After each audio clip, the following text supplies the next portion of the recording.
कार्यक्रम के पुण्यार्चक है श्री कंवरलाल जी, महावीर प्रसाद जी पाटनी, आरके ग्रुप, मदनगंज, किशनगढ़, राजस्थान। जय श्री ओम नमः सिद्धेभ्यः। जय श्री ओम नमः सिद्धेभ्यः। सर्वमंगलमांगल्यं सर्वकल्याणकारकं प्रधानं सर्वधर्माणां जैनं जयतु शासनं। जैनं जयतु शासनं। पंच परमेष्टि भगवान की जय हो। आचार्य श्री गुरुवर कुंद महाराज की जय हो। आचार्य श्री गुरुवर विद्यासागर महाराज की जय हो। परम उपकारी निर्यापक क्षमण मुनि पुंगव श्री सुधासागर जी महाराज की जय। आचार्य संघ की जय। चैतन्य जीवों का यदि हम संयोग लेंगे, चैतन्य जीवों के यदि हम अधीन होंगे तो हम उनके ऋणी हो जाएंगे।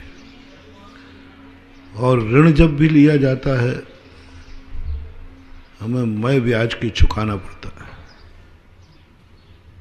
इसलिए कुंद भगवान ने कहा, घोषणा की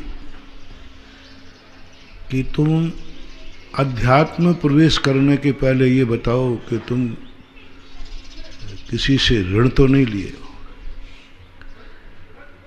शास्त्रों में और नीतियों में भी आता है, जब कोई तुम्हारी लिए कोई संपत्ति लेता है तो पूछता है इस पर लोन तो नहीं है। जब कोई व्यक्ति किसी मार्ग पर जाता है तो पहले एनओसी चाहिए पड़ती है। एक स्कूल से दूसरे स्कूल में जाते हैं तो वहाँ से भी एनओसी लेना पड़ती, टीसी लेना पड़ती। हाँ, इसके जीवन में सब कुछ ठीक है, कुछ नहीं। टीसी कहो, एनओसी कहो, ये सब एक ही बात। जब दूसरा व्यक्ति नौकरी वाला अपना दूसरी कंपनी में जाता है तो उस कंपनी का एक सर्टिफिकेट लेना पड़ता है कि इसका यहाँ कोई कर्ज नहीं है। कर्जा एक बहुत बड़ी चीज़ है जिससे बचना चाहिए। गरीबी में जीवन बिताने में आपत्ति नहीं है, लेकिन कर्जा लेकर मालपुए खाने में बड़ी आपत्ति है। कर्जा लेकर के बड़ा धंधा करना भी बेकार है और बिना कर्जे का सब्जी का ठेला लगाना भी ठीक है। ये दोनों चीजें, कर्जे में जिंदगी कभी महानुभाव नीति कही गई। लोन और कर्जा तभी लेना चाहिए जब हमारे पास उसके निकट भविष्य में चुकाने की क्षमता हो।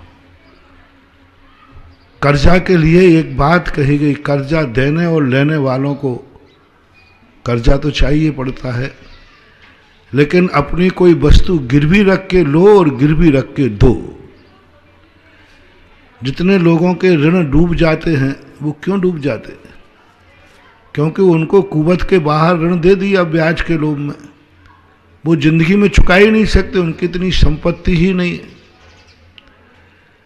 इसलिए जो अच्छे साहूकार होते हैं, जो होशियार बनिया साहूकार होते हैं, वे ऋण देते हैं लेकिन गिरवी रख कर देते हैं।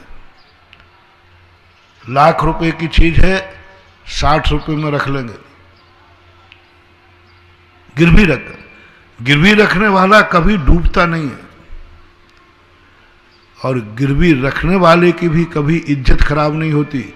अंत में क्या जाएगा? वही गिरवी तो जाएगा, वस्तु ही तो जाएगी। यदि लेना पड़े तो ये सिस्टम अपनाना चाहिए, लेकिन बिना इसके ऋण देने वालों को भी खतरा है और ऋण लेने वालों को तो इतना खतरा है।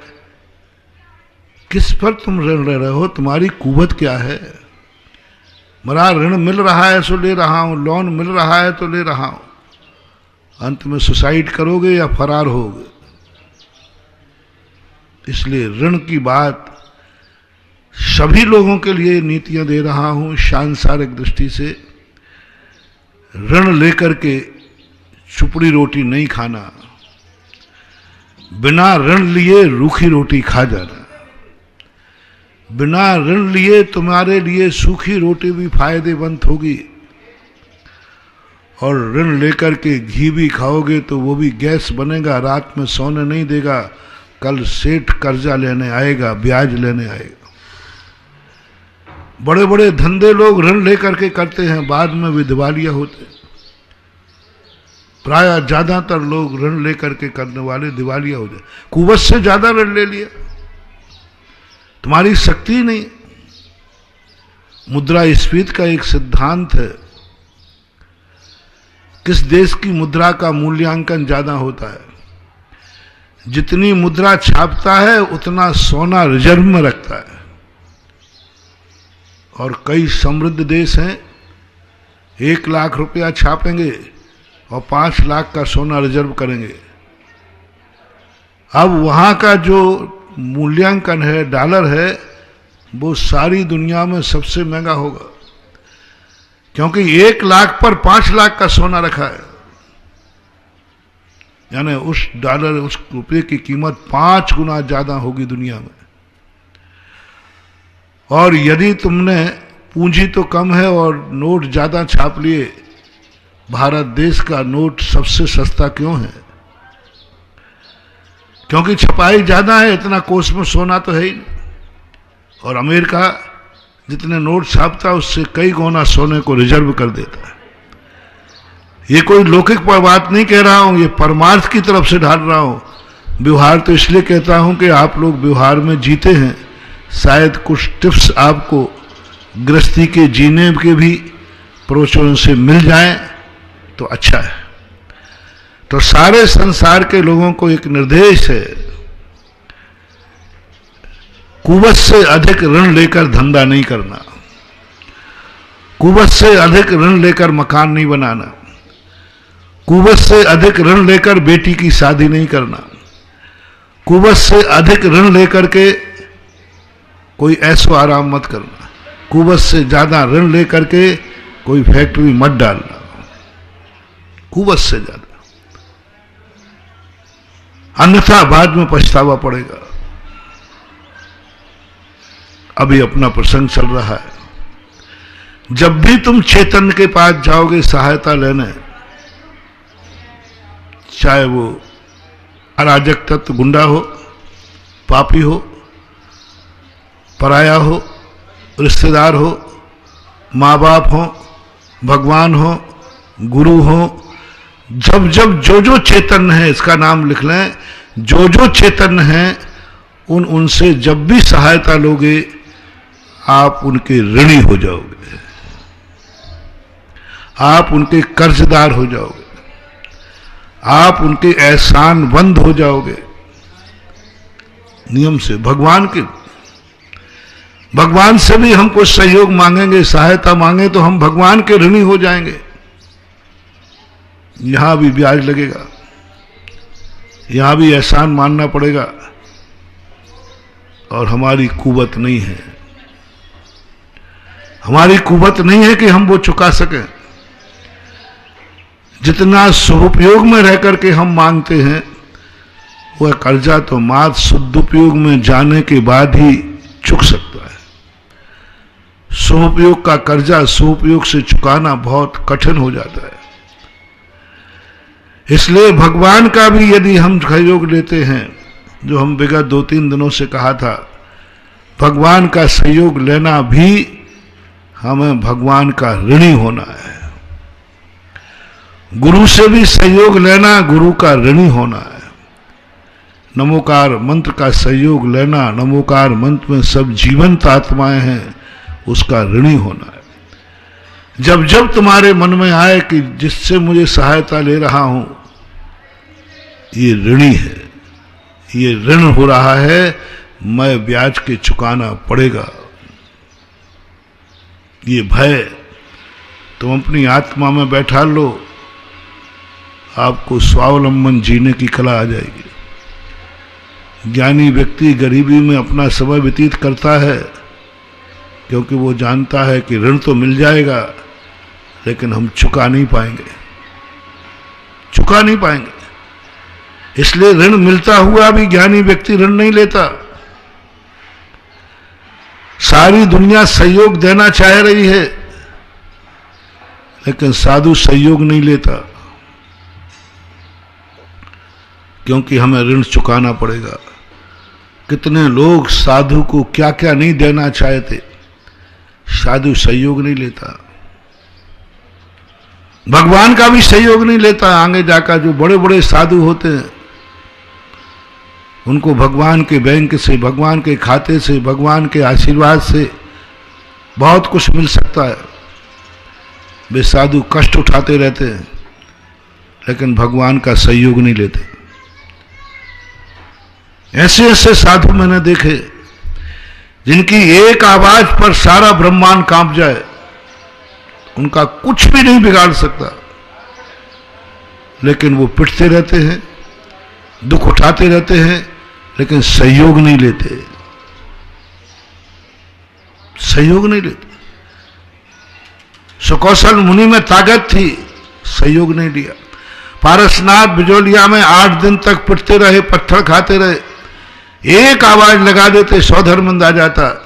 उनका नहीं, पिटना मंजूर है लेकिन ऋण लेना मंजूर नहीं, सहयोग लेना मंजूर नहीं है, दुख उठाना मंजूर है। मैंने तो शास्त्रों में पढ़ा, जितनी जितनी महान आत्माएं थीं उनकी बहुत बड़ी पहुंच थी। वे चाहते तो सारी दुनिया को हिला सकते थे सहयोग लेकर के, भगवान का सहयोग, देवताओं का सहयोग, राजाओं का सहयोग लेकर के बहुत बड़ा काम कर सकते थे, लेकिन उन्होंने नहीं किया, दुख उठाते रहे। बौद्धों ने राजाओं का सहयोग लिया, महावीर ने नहीं लिया। महावीर यदि चाहते, इंद्रभूति गौतम चाहते, भद्रबाहु स्वामी चाहते तो राजाओं के दरबार में जाकर राजा से सहयोग मांगते। अरे जैन मुनि यदि किसी राजा के सामने सहयोग मांगे तो राजा तो अवभाग्य मान करके सहयोग देगा। पूज्य रवि शरण आचार्य महाराज ने पद्म पुराण में लिखा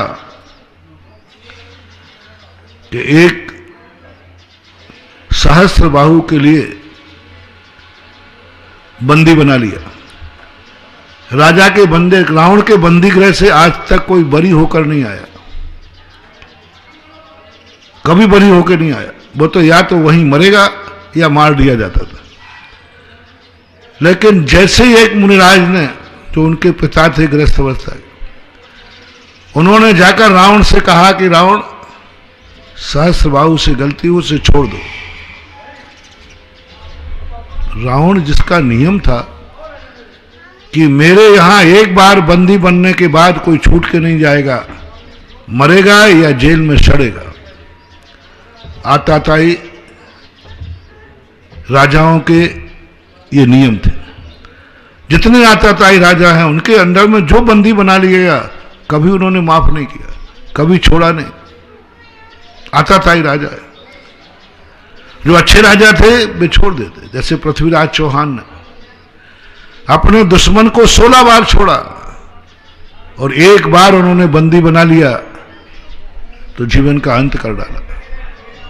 आताताई राजाओं की ये नियत होती है। लेकिन उस आताताई राजा ने अभी जैसे महाराज ने कहा, महाराज के चरण छूकर अवभाग्य मान करके अपनी क्रूरता छोड़ करके सहस्त्रबाहु को बरी कर दिया। आगे पीछे का प्रसंग यहां प्रासंगिक नहीं है। कहने का अर्थ है कि दिगंबर मुनि यदि किसी से सहयोग मांगे तो वो अवभाग्य करके देगा, लेकिन जो सहयोग मांगते हैं उनको कोई सहयोग दे नहीं रहा, और जो सहयोग नहीं मांगते हैं उनको सारी दुनिया सहयोग देने के लिए तैयार है। बिन मांगे मोती मिले, मांगे मिले न भीख। सारी दुनिया कहती कोई मुझे सहयोग दे दो, कोई मुझे सहयोग दे दो, कोई नहीं दे रहा, सुनते ही नहीं। और महाराज कहते हमें सहयोग नहीं चाहिए, तो सारी दुनिया महाराज को सहयोग देने के लिए खड़ी है, सारी दुनिया खड़ी है। और दिगंबर मुनि कहता है मैं परेशानी उठा लूंगा, कष्ट उठा लूंगा, कमट के द्वारा पिट जाऊंगा, घानी में पिल जाऊंगा, शेरनी खावे तो खा जावे, लेकिन मैं सहयोग नहीं लूंगा, क्योंकि मैंने सहयोग लिया नहीं और ऋण हो जाएगा। शेरनी खाते हुए मरूंगा तो भी मोक्ष हो जाएगा, घानी में पिलते हुए मरूंगा तो मोक्ष हो जाएगा, लेकिन किसी का सहयोग लेकर ऋणी होकर मरूंगा तो मोक्ष के दरवाजे बंद कर दिए जाएंगे। एनओसी चाहिए। क्या तूने किसी का ऋण लिया तो नहीं है? और नियम क्या बनाया अपन ने? जब जब तुम चैतन्य शक्ति से, जीव द्रव्य से सहयोग लोगे, तब तक तुम ऋणी बनोगे, और जब तक इस ऋण से मुक्त नहीं होगे तब तक मोक्ष मिलने वाला नहीं। ये कुंद कुंद भगवान की घोषणा है।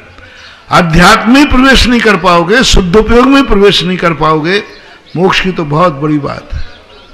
इसलिए वे मुनिराज कहते नहीं, कष्ट सहन करते मरूंगा तो सदगति होगी, मोक्ष भी हो सकता है, केवल ज्ञान भी हो सकता है। लेकिन मैंने याचना कर ली, मेरे ऊपर संकट आ रहा है, बचाओ। राजाओं से कह दिया, राजाओं के पास चले जाते। महावीर स्वामी जैसे बौद्ध गए, बौद्धों ने राजाओं को बस में किया, राज दरबार में गए, अपने शिष्यों को भेजा, जाओ राजा को अपने बस में करो, राजा से भिक्षा मांगो, राजा से कहो हमें धार्मिक शरण दी जाए, हमें प्रोटोकॉल दिया जाए, हमारी सुरक्षा दी जाए, हमें धर्म प्रचार की अनुमति दी जाए।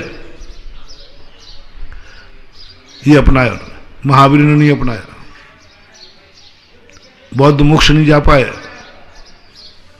महावीर ने कहा नहीं, मैं धर्म प्रचार के लिए, अपनी सुरक्षा के लिए, धर्म की रक्षा के लिए राजा का सहयोग नहीं लेंगे। धर्म मिटे तो मिट जाए, मैं मिटूं तो मिट जाऊं, मरूं तो मर जाऊं, सहयोग नहीं लूंगा। सबसे बड़ा कारण है जैन दर्शन का ह्रास होने का कारण। हर दर्शनकार के किसी ना किसी गुरु ने, हर दर्शनकार के किसी ना किसी महाशक्ति गॉड ने राजाओं की शरण ली, राजाओं की शरण ली। राजाओं को शरण में लिया नहीं, खुद शरण में गए, राज दरबार में गए, राजाओं के लिए सहयोग किया, युद्ध तक में राजाओं का सहयोग किया, उनकी राजनीति में सहयोग किया, उनकी गृहस्थी में सहयोग किया, युद्ध जिताने के लिए उनके यज्ञ कराए, राज के विस्तार के लिए उनको मंत्र दिए। राजा की कृपा से सब फैल गए। महावीर ने इसको नकार दिया। महावीर ने कहा नहीं, मैं किसी का सहयोग नहीं लूंगा, मेरी आत्मा, मैं स्वयं अपनी जितनी जिंदगी रखूंगा, धर्म मिटे तो मिट जाने दो, मैं सहयोग नहीं लूंगा। बेटी की विधा सुनो, विवाह पुराण सुनो, बेटी विवाह पुराण नियम सुनो, बेटी की विदा कभी भी कर्ज लेके मत करना। बेटियों से कहना है कि अपने पिता को आज एक शब्द कह दें, मेरी विदा, मेरा विवाह कर्ज लेके मत करना, क्योंकि मेरे गुरु ने कहा है अब सगुन है। ऋण लेकर विदा करना, ऋण लेकर के शादी करना, ऋण लेकर भोज करना, ऋण लेकर बेटी को चढ़ावा देना, नोट कर लेना महानुभाव। और मेरी बात पर कोई अविश्वास हो रहा हो तो जिन जिन ने ऋण लिए हैं उनकी बेटियों का मुझे शगुन बताओ। 50 नाम तो मेरे पास है। जिन जिन लोगों ने अपनी बेटियों को ऋण लेकर के कर्जा करके हाथ पीले किए हैं, वे बेटियां दुखी हैं, परेशान है, और इतनी परेशान होगी कि अंत में उनको ऐसा लगेगा कि इससे अच्छा तो मैं किसी गरीब के यहां विवाह हो जाता। मत करना महानुभाव, बेटी का विवाह ऋण लेकर नहीं करना, मत करना, बेटी के खातिर मत करना। फिर विवाह कैसे हो? किसी गरीब से कर दो जो तुम्हारी कुवत में आ जाए, जो तुम्हारी बात सुने के साहब मेरे पास तो मेरी कमाई का पैसा तो इतना है, मैं बेटी को इसमें से इतना दूंगा। लड़के वालों से भी कहना है मेरा, तुम्हारे घर में जो बेटी बहू बन के आ रही है, तुम्हारी पत्नी बन के आ रही है, एक बात का नियम कर लेना, पूछ लेना, कहीं ऋण लेकर के तो विदा नहीं किया है पिता ने। ये आभूषण जो तू पहने हैं तेरे बाप ने ऋण लेकर के तो नहीं दिए हैं। शादी में जो भोज दिया है वो कहीं ऋण लेकर के तो नहीं दिया है। लड़के वालों, कुंवारे रह जाना, किसी भिखारन की बेटी ले आना, लेकिन ऋण लेकर के विदा करने की बेटी को कभी बहू मत बनाना, कभी मत बनाना। पूरे संसार के लोगों के लिए फरमान जारी है, यहां से नोट कर लें अपनी जिंदगी में। कुंवारे रह जाना, मैं कह रहा हूं, बेटा कुंवारा रह जाए। कोई गरीब मजदूरन की भी, गरीब की भी बेटी मिले, विजाति की नहीं कह रहा हूं, विधर्मी की नहीं, जाति की कह रहा हूं, गरीब मिले उसको सम्मान के साथ लाना, चमत्कार देखना, अतिशय देखना, ये कह के लाना, भाई मैं आपके घर की बेटी ले जा रहा हूं, इसके लिए जो भी देना है अपनी पूंजी में से देना जो तुमने कमाया हो। यदि गृहस्थी ही तुम्हें बसाना है, गृहस्थी में ही जाना है, तो लो मैं तुम्हें एक मंत्र दे रहा हूं, एक शक्ति दे रहा हूं, नीति दे रहा हूं, हर लड़के वालों के बाप को दे रहा हूं, लड़कों को दे रहा हूं। एक आज नियम कर ले 9 बार नमोकार मंत्र पढ़ के, जब भी बेटे की शादी करोगे किसी के यहां, तो एक ही पहला कहना, साहब बेटी तो मुझे चाहिए, लेकिन इसको कोई भी चीज तुम दोगे तो कर्जा करके मत देना, कर्जा करके मत देना। तुम्हारी जो कमाई हो उसमें से जो तुम्हें देना हो वह मुझे मंजूर है, लेकिन कर्जा करके मत देना। यदि आपके पास पैसा नहीं है तो हम बारातियों को पानी पिला देना, कर्जा करके भोजन मत देना। मंगल सूत्र के अलावा कर्जा करके तुम एक भी आभूषण नहीं देना, एक साड़ी के अलावा दूसरी साड़ी भी मत देना कर्जा करके। मैं एनओसी चाहता हूं, मैं जिस गुरु का चेला हूं उस गुरु ने कहा है कि बेटी को एनओसी बुलाना, बेटी की शादी में कर्जा करके तो नहीं लिया है, कर्जा करके तो दहेज नहीं दे रहा है, बर्बाद हो जाओगे तुम। घर में प्रवेश करते तुम्हारा घर कर्जों में डूबेगा, तुम्हारा सारा व्यापार चौपट हो जाएगा। कोई ना कोई ऐसा घाटा लगेगा कि उस बहू के कदम पड़ते ही तुम करोड़पति से रोडपति हो जाओगे, क्योंकि उस बेटी की विदा कर्ज के साथ हुई है, और कर्ज के साथ हुई है तो वो जहां जाएगी उस परिवार को भी कर्जा में डुबोएगी। ये सगुन मान लेना और नोट कर लेना इसको, एक आध 10-20% अपवाद छोड़ना। और इससे भी श्रेष्ठ कहूं, पूछ लेना, बेटी को तुमने पढ़ाया है? हां पढ़ाया है। बेटी को बड़ा किया है? तो जिस बेटी को मैं बहू बना रहा हूं इसके बाप ने कहीं कर्जा लेकर तो नहीं पढ़ाया, कहीं लोन लेके तो नहीं पढ़ाया। यदि कर्जा लेके पढ़ाया है तो सबसे पहले पूछो पिताजी से, अपने होने वाले ब्याई जी से, ब्याई जी साहब ये बेटी को आपने पढ़ाया है तो कर्जा लेके तो नहीं पढ़ाया? बोले लिया था, मैंने इसको डॉक्टरी कराई, मैंने इसको इंजीनियरिंग कराई है, तो मेरे पास तो इतना पैसा नहीं था, मैंने कर्जा लिया है। कर्जा लिया है तो इतना और बता दो, चुका दिया कि बाकी है? बोले बाकी है। तो लड़का वालों तुरंत कहना, बेटी की बहू की विदा जब ही कराऊंगा जब मैं ये कर्जा चुका दूंगा, क्योंकि मेरी बहू बनेगी। और उस जब तुम्हारी बेटी थी उसने पढ़ाई की है, क्योंकि पढ़ाई करने के बाद जब डॉक्टर बनेगी तो कमाई किसको जाएगी? मुझे। इंजीनियर बनेगी तो कमाई जाएगी मुझे, और कर्जा भोगेगा इसका बाप? नहीं, मैं इस बेटी का जो भी कर्जा बाकी है बिहारी जी साहब मैं चुकाऊंगा, और शादी के पहले चुकाऊंगा। ओहो, कल्पना करना महानुभाव मैं कहां ले जा रहा हूं तुम्हें।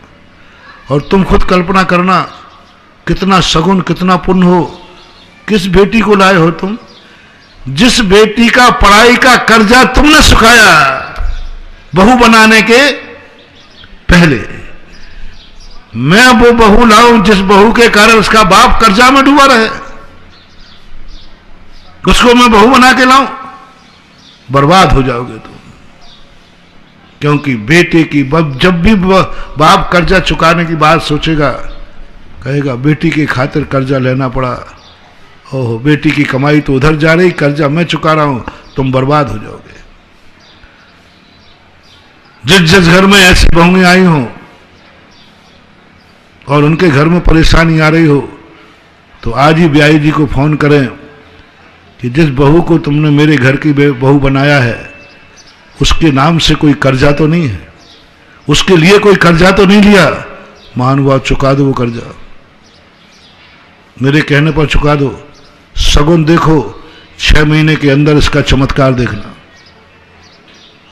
कर्जदार बहू नहीं लाना, कर्ज उसके नाम का कर्ज नहीं बाकी रखना। इतना यदि कर सको फिर देखो वो बहू तुम्हारे घर में आएगी गरीबी।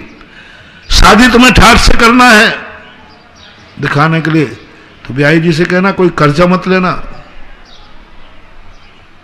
मैं आभूषण देता हूं तुम्हारी तरफ से मेरी बहू को पहना देना। आए तो मेरे घर में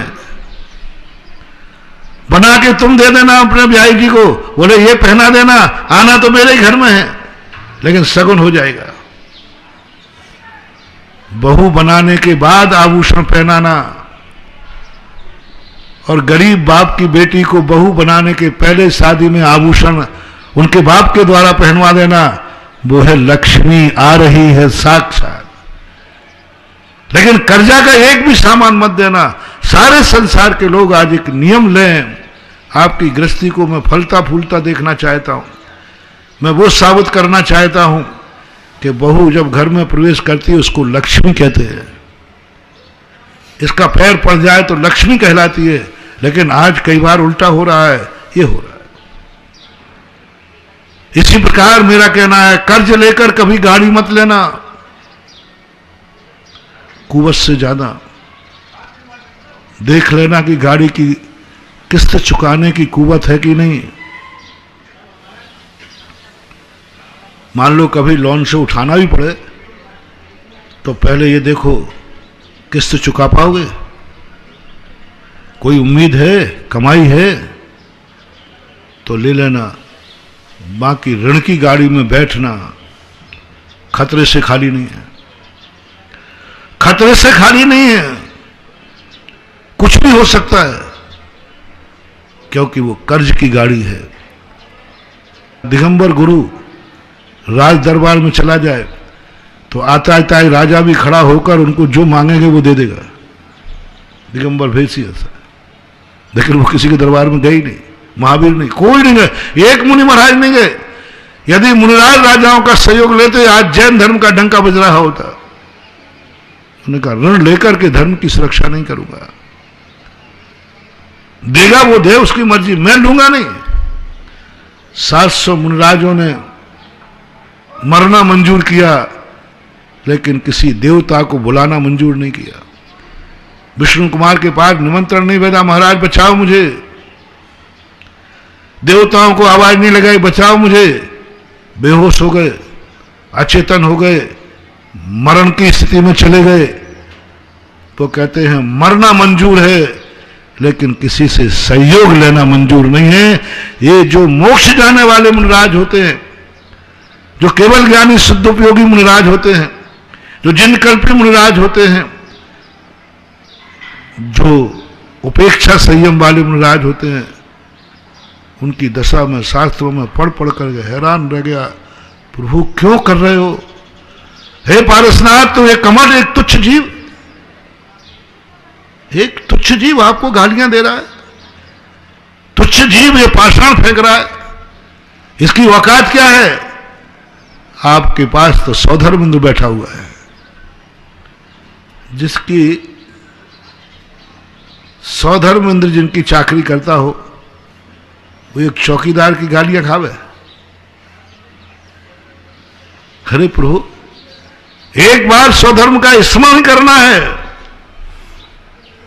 पारसनाथ कहते हैं, मैं 8 दिन का जिंदगी भर गालियां खाने को तैयार हूं, लेकिन किसी से सहयोग नहीं लूंगा। कोई मुझे बचा लेवे ऐसा मैं नहीं कहूंगा। अपने आप आए के बचाया तो धर्मनंद पद्मावती ने अपने आप आके बचाया, उन्होंने पुकारा नहीं था, याद नहीं किया था, मन से नहीं, वचन से नहीं, कृत से नहीं, कारज से नहीं, काया से नहीं, किसी प्रकार नहीं किया। क्यों नहीं किया? क्यों नहीं किया? कर सकते, शक्ति है नहीं। ऋण लेकर के जिंदा नहीं रहूंगा, सहयोग लेकर के जय जयकार नहीं कराऊंगा, बिना सहयोग के गालियां सुनना मंजूर है और सहयोग लेकर जय जयकार कराना भी मंजूर नहीं है। यह है मोक्षगामी जीवों का हाल। बड़े बड़े मुनिराजों को मैंने देखा, कुछ नहीं। पूज्यवर शांति सागर महाराज की बात कही थी ना, उन्होंने क्या कहा? मैं मरने को तैयार हूं, लेकिन देवताओं से सहयोग नहीं लूंगा। चाहते तो वो देवताओं को भस्म कर लेते। दिगंबर मुनिराज भस्म करना तो छोड़ो, बिना बस किए 1200 विद्याएं सामने खड़ी हो जाती है। वो कहते हैं, गुरुदेव मुझे कोई काम बताओ। बोले, तुम्हारे कोई सहयोग की जरूरत नहीं है, मेरे जो काम है मैं स्वयं करूंगा। देवताओं 1200 विद्याएं आके खड़ी हो जाती है, देवता खड़े हो जाते हैं। 10 पूर्व जैसे पूरा होता है और कहते हैं, गुरुदेव 1200 देवता क्या कहलाते? गुरुदेव मुझे सिद्ध करो, मुझे काम बताओ। मुनिराज कहते हैं, मैं अपने काम स्वयं करूंगा, होवे या ना होवे, मैं तुम्हारा सहयोग नहीं चाहता, चले जाओ। देवता उसी समय जाकर के उनकी पूजा करते हैं और कहते हैं, महाराज हम वो देवता हैं जिन्हें लोग तरसते हैं, सिद्ध करते हैं, बुलाने पर भी वो हम जाते नहीं हैं। बड़े बड़े साधु, बड़े बड़े तपस्वी, बड़े बड़े मंत्र सिद्ध वाले मुझे सिद्ध करते हैं, हम आपके पास बिना बुलाए सिद्ध हुए आए हैं। बोले, भैया जिन्होंने सिद्ध करे वहीं जाओ, मेरा कार्य मैं स्वयं करूंगा और जो मेरा कार्य है वो तुम कर भी नहीं पाओगे और तुमसे मैं करवाऊंगा भी नहीं। और जैसे तुमसे करवाऊंगा मेरा कार्य मिट जाएगा और अपशगुन हो जाएगा, क्योंकि मैं तुम्हारा ऋणी हो जाऊंगा। और ऋणी होते ही केवल ज्ञान होगा नहीं, ऋणी को शुद्ध उपयोग होता नहीं, शुभ उपयोग होता है। जब जब व्यक्ति दूसरे का सहारा ले, चाहे वो देव साध गुरु ही क्यों ना हो, देव साध गुरु का भी सहारा लेगा तो शुभ उपयोगी होगा, शुद्ध उपयोगी नहीं। और कुंद कुंद स्वामी की क्लास में तो शुद्ध उपयोगी का स्थान है, शुभ उपयोग को तो सोने की बेड़ी कार करके, शुभ उपयोग को तो मात्र एक साधन मान करके उन्होंने छोड़ दिया। कुंद कुंद के समय सार में शुभ उपयोग को कोई स्थान नहीं है। शुद्ध उपयोगी और शुद्ध उपयोगी वही है जिसने किसी का सहयोग नहीं लिया हो। जो कुंद कुंद स्वामी को समझना चाहते हैं, कुंद कुंद स्वामी का अध्यात्म समझना चाहते हैं, लोग कहते हैं महाराज आप अध्यात्म नहीं बोलते, लोग कहते हैं महाराज आप आत्मा की चर्चाएं नहीं करते, आप लोग तो बस ये त्याग करो, वो त्याग करो, पूजा करो, पाठ करो, अभिषेक करो। इन क्रिया कांडों में कंजाइश लोग कल सब एक ही बात कहते हैं, साधु लोग क्या काम करते हैं, यहाँ वहाँ की चर्चा, ये त्याग वो सब यही कहते रहते। इसलिए क्या सुने प्रवचनों में जाकर, आत्मा की चर्चा ही नहीं करते, अध्यात्म की चर्चा ही नहीं करते। करूं कैसे, करूं कैसे? बताओ भैया। अध्यात्म एक वो खीर है, तुमने बहुत अच्छी खीर बनाई, बहुत बढ़िया, और कोई व्यक्ति क्षुल्लक जी हैं, कटोरा वाले, गंभीर सागर पार कटोरा है, और ये कटोरे में कचड़ा भर के ले गया, कंकड़ पंकड़, और तुमने बहुत बढ़िया खीर बनाई थी, अच्छी। मैंने कहा इसमें तो, बोले महाराज जी इसमें कचड़ा है, कंकड़ है, हमने बड़ी खीर बनाई है, आपको बहुत बेकार लगेगी। तो महाराज कहे तुझे देना है तो इसी कंकड़ों में दे दे। तो बोलो भैया दे दोगे कि नहीं दोगे? बोले महाराज जी इस गंदे कटोरे में तो नहीं दूंगा, नहीं देना ही श्रेष्ठ है। इसी प्रकार मैं अध्यात्म को कैसे दूं? आप लोगों के सारे आत्मा रूपी कटोरे तो इतने गंदे हैं कि कल खाओगे तो मेरी खीर को बदनाम करोगे, इसमें कंकड़ है, और कर ही रहे। सन 1994 की घटना है। एक सज्जन सांगानेर के अंदर सुन करके आए होंगे, सरदार जी थे, बड़े ध्यान प्रेमी थे। उन्होंने आके कहा महाराज जी मैं आपका बड़ा नाम सुन के आया हूं, आप बहुत ध्यान कराते हैं, करते हैं, आप बहुत तपस्वी हैं। बहुत धीरे धीरे बोलते थे, लेकिन 2 मिनट में उन्होंने भारी प्रशंसा की मेरी, बहुत प्रशंसा। मैंने उनकी प्रशंसा पर ज्यादा ध्यान नहीं दिया। साधु प्रशंसा पर ज्यादा ध्यान नहीं देता, और प्रशंसा पर ध्यान जाने लग जाए उसी समय साधु की साधुता खंडित हो जाती है। प्रशंसा पर यदि ध्यान जाने लग जाए तो अतिशय खत्म हो जाएंगे। प्रशंसा पर ध्यान जाने लग जाए तो जो अलौकिक शक्तियां जागृत हैं वो नष्ट हो जाएगी। सभी लोग इस प्रसंग में एक मंत्र ले ले, यदि तुम्हारी कोई प्रशंसा हो रही है और तुम्हें रस आ रहा है, आनंद आ रहा है, समझ लेना टीएडीए कट रहा है, तुम्हारा पुण्य क्षय हो रहा है, तुम्हारी शक्तियां नाश हो रही है, नाश हो रही। और जो अतिशय तुम्हारा प्रशंसा के पहले था, प्रशंसा सुनने के बाद रस ले लिया, सारा पुण्य नष्ट होकर पाप में परिणत हो जाता है। अपनी स्वयं की प्रशंसा सुनते समय उदासीन रहना, मन से, वचन से, काया से, ऐसे रहना जैसे हमने सुना ही नहीं है। और यदि हमें रस आ गया, मेरी इतनी प्रशंसा हो रही, मेरे इतनी जय जयकार हो रही, कल थोड़ा और ज्यादा करूंगा तो और जय होगी। इतना इतना चारों तरफ मेरी प्रशंसा हो रही, कल मैं और करूंगा और प्रशंसा होगी। रस ले लिया ना, पुण्य पाप में बदल जाएगा। फॉर एग्जाम्पल सनत कुमार चक्रवर्ती, मैं कोई भी बात कहता हूं तो आगम से बोलूंगा, उदाहरण दूंगा। सनत कुमार चक्रवर्ती का इतना पुण्य था कि, इतना सौंदर्य था कि देवताओं में चर्चा हुई। बस जैसे देवताओं ने आके प्रशंसा की, उसने प्रशंसा में रस ले लिया। अच्छा, मेरे सौंदर्य की चर्चा देवताओं में हो रही है, देवता मेरी प्रशंसा कर रहे हैं।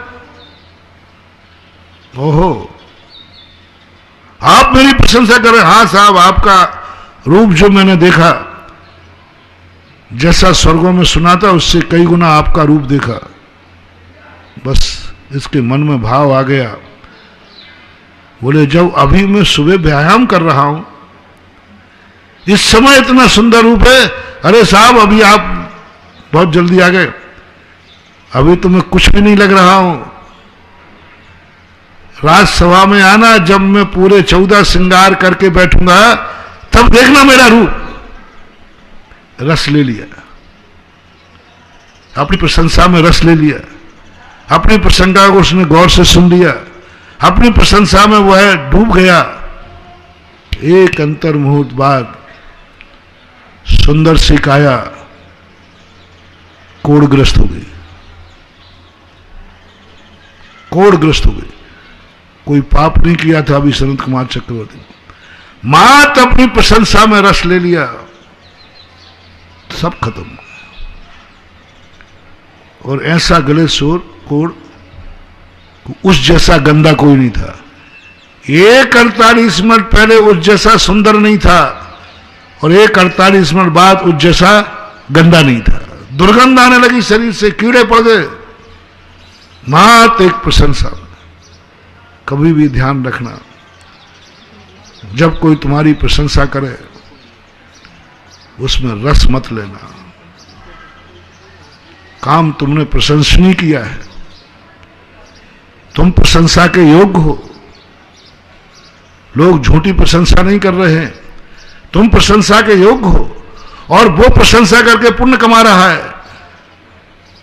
प्रशंसनीय कार्य करने बाद भी प्रशंसा सुनने में रस मत लेना। पहला, प्रशंसा के लिए, ख्याति पूजा के लिए कोई काम मत करना, नाम के लिए कार्य मत करना।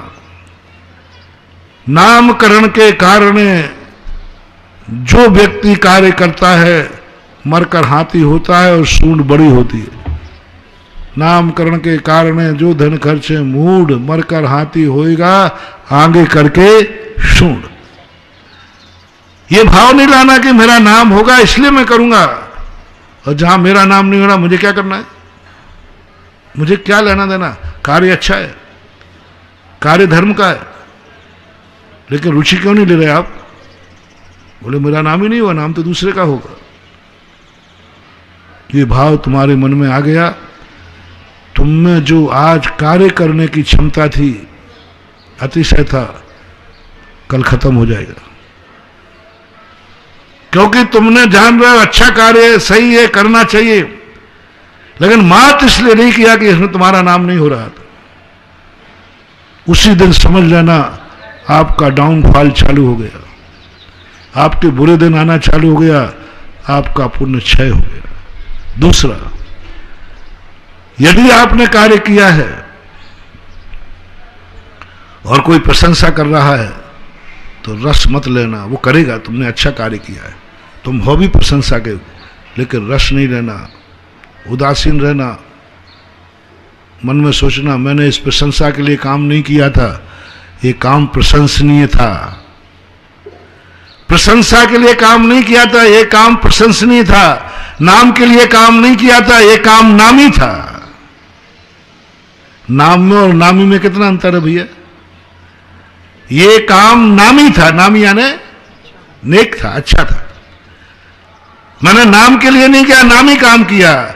मैंने प्रशंसा के लिए काम नहीं किया, प्रशंसनीय कार्य किया है।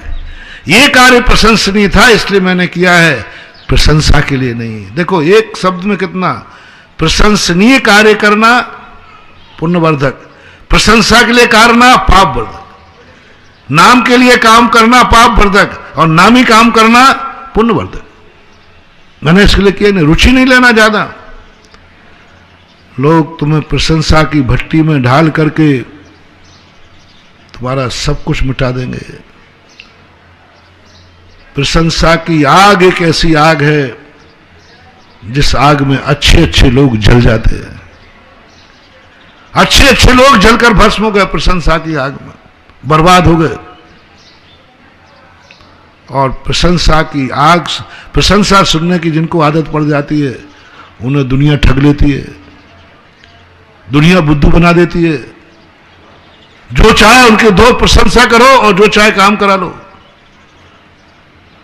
व्यक्ति को ये सबसे बड़ी कमजोरी, यह कमजोरी दुनिया की पकड़ में मत आने देना महानुभाव, मत आने देना, मत आने देना। यदि तुम्हारी ये आदत दुनिया ने पकड़ ली कि इस व्यक्ति की प्रशंसा करो और कार्य कराओ, तुम्हारा सबसे बड़ा वीक पॉइंट है, बर्बाद हो जाओगे। और ये प्रशंसा के आग से बचना बहुत कठिन है। अच्छे अच्छे ज्ञानी प्रशंसा की आग में डूब जाते हैं, अच्छे अच्छे तपस्वी प्रशंसा की आग में बर्बाद हो जाते हैं। अच्छे अच्छे प्रशंसा एक ऐसी चीज है जिसमें बड़े बड़े लोग भी धराशायी हो गए। एक बहुत अच्छा जोक आ गया ध्यान में। एक व्यक्ति था, उसके 3 बेटे थे, तीनों तोतले थे। अब जब भी वो कोई को देखने आवे तो उनसे जैसे ही बोले वे तोतले थे तो लोग चले जावे। बाप परेशान है, बोले तुम्हारे तोतले के कारण। तो उन्होंने कहा देख बेटा, आज देखने वाले आ रहे हैं, तुम तीनों बोलना मत। वे बोलेंगे जवाब मैं दूंगा, और वो कहेंगे बेटे क्यों नहीं बोले? हमारे बेटे इतने सभ्य हैं कि बड़ों के सामने बोलते नहीं है, बड़ों के सामने नहीं बोलते और बड़ों के संबंध में चर्चा नहीं करते। अब देखने वाले आए, कुछ भी पूछे लड़कों से, बाप जवाब देवे।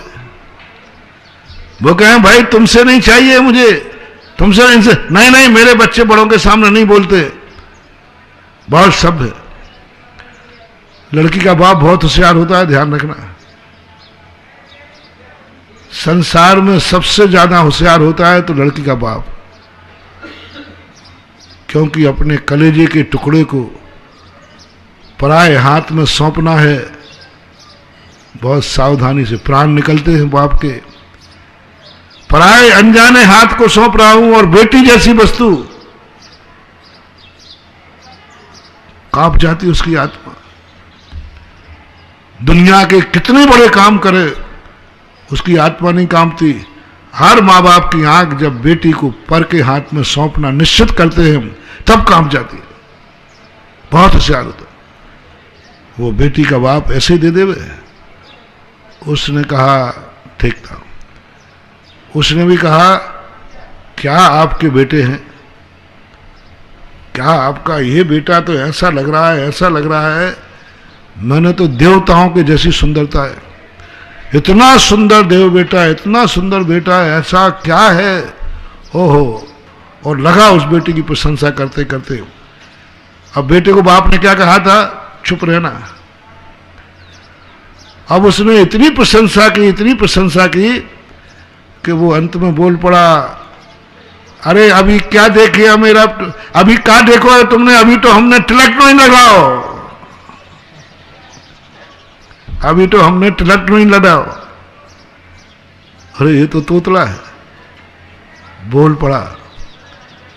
दूसरा बाजू में बैठा था, अरे क्यों ने तू बोल पड़ा, बाप ने चाटी थी, वो बोल गया। तीसरे ने कहा पापा पापा पापा तुम बोले और तुम बोले, हम तो चुप ही था। तीनों बोल गए। किसने बिगाड़ दिया काम? प्रशंसा की भट्टी से बचो। निंदा की भट्टी में बहुत कम लोग जलते हैं, प्रशंसा की भट्टी में जलने वालों की अनगिनत है। निंदा की भट्टी में ज्यादा नहीं जलते लोग। कोई उनकी निंदा कर जाए तो ज्यादा देर तक उनको सहन नहीं होती, लेकिन प्रशंसा की भट्टी में तो ऐसे जलते हैं कि पता ही नहीं चलता कि जल रहा हूं, आनंद में डूब जाते। प्रशंसा की भट्टी शराबी जैसी है, और निंदा की भट्टी जैसे आग लगती है ना तो जलता है व्यक्ति, तड़पता है निंदा की भट्टी। प्रशंसा की भट्टी तो शराब पीने के बाद आग में गिरता है, पता ही नहीं चलता कि मैं जल रहा हूं। इसलिए दुनिया में सबसे बड़ी चीज है जिस व्यक्ति ने प्रशंसा की भट्टी में जलना बंद कर दिया। कितनी तुम प्रशंसा करो, मेरे पर कोई फर्क पड़ने वाला नहीं है, कोई फर्क नहीं पड़ने वाला। बटरंगबाजी, चमचागिरी, प्रशंसा, मक्खन पालिश, क्या कहते लोग, जूता मार दुसाले से पहुंचना, ये सब ऐसे ही है। जितने भी है प्रशंसाएं सब जूता मार के प्रशंसा दुसाले से पहुंच रहे। सावधान रहना। मेरे गुरु ने तो ये सब पहले ही पढ़ा दिया था। उसने 2-3 मिनट में इतनी ऐसी प्रशंसाएं की, मैं अपने मुंह से नहीं बताऊंगा। मैं ये सुनकर के आपके पास आया हूं, मैंने गौर नहीं किया। महाराज जी देखो, मैं आत्मा की चर्चा सुनने आया हूं। ध्यान में वो परमानंद आत्मा का साक्षात्कार करना चाहता हूं। देखो, यहां वहां की कहानी मत सुनाना आप, यहां वहां की बातें मत सुनाना आप, बस आत्मा की सुनाओ। मैं समझ गया ये चेला बनाने लायक नहीं है। जो डॉक्टर को ये कहे ये गोली मत लिखना, ये लिखना। मरीज अपने मन के अनुसार गोली का नाम बता रहा है और ये भी कह रहा है ये गोली मत लिखना। समझ लेना ये मरीज दवाई देने लायक नहीं है। गुरु से कह रहा है मुझे ये पढ़ाना, ये नहीं पढ़ाना, इसको कभी चेला मत बनाना। तुम कभी राम नहीं बन पाओगे। लक्ष्मण कभी रामचंद्र से कहते थे, भैया ये क्या पढ़ा रहे हैं, मटके बनाना, लकड़ी बिना, ये कोई अपने काम है, ये पढ़ाना चाहिए। रामचंद्र के, लक्ष्मण गुरु से ज्ञान अपनी इच्छा के अनुसार नहीं लिया जाता, गुरु जो देता है वो लेना चाहिए। ज्ञान दान है, दान में लेने वाला शर्त नहीं रखता, जो देने वाला देता है वह लेता है। आप आहार देते हो तो आप जो देते हो वो मैं लेता हूं, या मैं जो कहूं वो देना पड़ेगा तुम्हें। दिगंबर साधु के लिए जिनवान ने कह दिया, जो वो दे वो लेना, नहीं लेना हो तो मत लेना, लेकिन तुम अपनी इच्छा के अनुसार उससे नहीं बनवा सकते। ये नहीं बोल सकते मुझे ये बनाना, मैं आऊंगा ये देना। दान है, दान पात्र की इच्छा अनुसार नहीं दिया जाता, दान दाता की इच्छा अनुसार दिया जाता है। पात्र को तो कह गया, यथा लब्ध शब्द का प्रयोग कर दिया, दाता की क्या इच्छा है। इसी प्रकार ज्ञान दान जब गुरु दें तो वो दाता हुए, तुम पात्र हुए, तुम्हारी इच्छा नहीं चलेगी। तुम पात्र हो, दाता गुरु है। जैसे आहार में मुनिराज पात्र है, तुम दाता हो, मुनिराज की मर्जी नहीं चलेगी, दाता की मर्जी चलेगी। वो जो दे वो लो। इसी प्रकार गुरु जब तुम्हें ज्ञान देवे, ये सोच के मत लेना गुरु महाराज ये दान, ये ज्ञान दो, ये मत देना। ये खोटे शिष्य का लक्षण है। गुरु के पास जाना तो ये सोच के जाना, जो देगा वो लूंगा, जो देगा वो लूंगा। रामचंद्र लक्ष्मण छूको मत, गुरु जो दे रहा है वो लो। वो लकड़ी बनवाना है बीनो, वो कंडे बनवा रहा है बीनो, वो मटके बनवा रहा है बीनो, जो वो दे वो लेना है। ऐसा समर्पण करो ज्ञान लेते समय। यदि किसी से तुम्हें ज्ञान लेना है, शर्त मत रखना, ये पढ़ा दे, ये नहीं करना। जो पढ़ाओगे, जो गुरु ज्ञान देगा हम स्वीकार करेंगे। मैंने तुरंत समझ लिया ये खोटा है। मुझे पाबंदी लगा दी, महाराज यहां कथा कहानी मत सुनाना, ये मत करना, वो नहीं करना, और ये सुनाना। मैंने समझ लिया खोटा सच। फिर भी मैंने कहा कि इसके खोट का प्रमाण पत्र इसी को कुछ दिया जाए। बस वो बैठ गया। बहुत थोड़ा बोलते, धीरे धीरे बोलते थे। बस गुरु महाराज अध्यात्म फैलाइए, आत्मा की ज्ञान गंगा बहाइए, ऐसे सुंदर शब्दों का प्रयोग किया। शांत। मैंने कहा ठीक है, पढ़ाई करने के पहले थोड़ा सा इंटरव्यू ले लूं, क्योंकि इंटरव्यू लिए बिना, परीक्षा लिए बिना किसी को अपनी वस्तु दे देना ये समझदारी नहीं है। परीक्षा किए बिना। एक बार राजा बादशाह के यहां काबल से घोड़ा बेचने वाला आया और घोड़े वाले ने इतनी प्रशंसा की राजा ने 500 घोड़ों का आदेश दे दिया और उसको एडवांस दे दिया। बीरबल आए, बोले राजा साहब ये क्या किया आपने? बोले उसके अच्छे घोड़े थे, उसने प्रशंसा की। बोले राजा साहब आप जानते हो उसको? बोले नहीं जानता हो। आपका कोई परिचय है? बोले नहीं जानता हो। तो राजा साहब आपने एडवांस कैसे दिया? वो लौट के नहीं आया तो? लौट के नहीं आया तो? अब राजा तो उत्तर क्या देवे? लौट के नहीं आया तो क्या कर लेंगे, हम तो जानते ही नहीं। तो राजा ने कहा आ गया तो? आ गया तो? बोले राजा साहब नहीं आया तो आप मूर्ख है, और आ गया तो आपका नाम काट के उसका नाम लिख दिया, वो मूर्ख है जो आ गया। इसलिए अपने ज्ञान के लिए बिना परीक्षा किए, बिना इंटरव्यू लिए नहीं देना। मैंने कहा मैं अध्यात्म का पाठ पढ़ा दूंगा, ध्यान सिखा दूंगा। ये बताइए आप नाश्ता करके आए हैं कि नहीं? उसने जिस तरीके से आंख खोली वो अभी भी दिखती है। ऐसी आंख खोली उसने जैसे उसने गलत नंबर डायल कर लिया हो। मैं आपको क्या सोच के आया था और मैं कितनी ऊंची बात सुनने बैठा था, और आपका पहला वाक्य निकला नाश्ता करके आए हो क्या? स्तब्ध। बोले महाराज जी इतना छोटा सा निकृष्ट सवाल, आज तक मैं सारी दुनिया में घूम के आ गया, कहीं ऐसा नहीं पूछा गया। मैंने कहीं पूछा नहीं गया इसलिए तो यहां आए हो, क्योंकि वहां तुम्हें वो कुछ नहीं मिल पाया जो तुम चाहते हो। क्यों आए यहां पर? जब तुम सारे ध्यान वालों के पश्चना प्रेक्षा जितने ध्यान थे सब जगह ध्यान को हो गया, जहां ध्यान की बात सुनता था पहुंचता था, लेकिन कुछ नहीं पा पाया। कुछ बोलो मैंने कुछ पा पाए? बोले कुछ नहीं मिला। मैंने क्यों नहीं मिला? ये किसी ने प्रश्न नहीं पूछा, इसलिए नहीं मिला तुम्हें। यदि वे लोग ये प्रश्न पूछते, आजकल ऐसे हो रहा है, ध्यान धर्म की किताब खूब, धर्म का खूब सहायक स्वाद, लेकिन पात्र तो है ही नहीं, वो पूछे ही नहीं जा रहा, पूछे ही नहीं जा रहा। एक बार एक पंडित जी जो ब्रह्मचारी थे,